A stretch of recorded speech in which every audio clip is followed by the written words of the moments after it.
ఈరోజు పొద్దున్నే వచ్చిన తెలుగుదేశం పత్రికలు మరియు మీడియా తాలూకు సారాంశం, వార్తల సారాంశం చూస్తూ ఉంటే చంద్రబాబు నాయుడు గారు రేపు 4వ తేదీన జరగబోయే ఎన్నికల కౌంటింగ్లో తమ కార్యకర్తలు నిర్వహించవలసిన విధులని ఆయన ఎలా చెప్పారన్నది వీళ్ళు వివరించారు. అదేంటంటే, మీరు వైసీపీ కార్యకర్తలని ఎదిరించండి, ఎదురు తిరగండి, అవసరమైతే కవ్వింపు చర్యలు కూడా పాల్పడండి అని చెప్పినట్టు సమాచారం. ఇలా చేయడానికి గల కారణం ఏంటంటే, వాళ్ళు కవ్వించినట్లయితే యువత పార్టీ కార్యకర్తలు ఏమైనా దురుసుగా ప్రవర్తిస్తే వాళ్ళని కేసులు పెట్టి పోలీసులతో బయటికి పంపించేసి వాళ్ళ ఇష్టారీతిగా కౌంటింగ్ చేసుకోవాలన్నది ఒక రకంగా టీడీపీ పార్టీ దురుద్దేశంగా తెలుస్తూ ఉంది.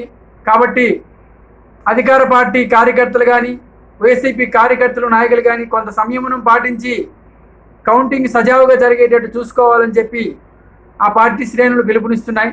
చూద్దాం ఏం జరుగుతుందో. లైక్ చేయండి, షేర్ చేయండి, సబ్స్క్రైబ్ చేసుకోండి. Thank you.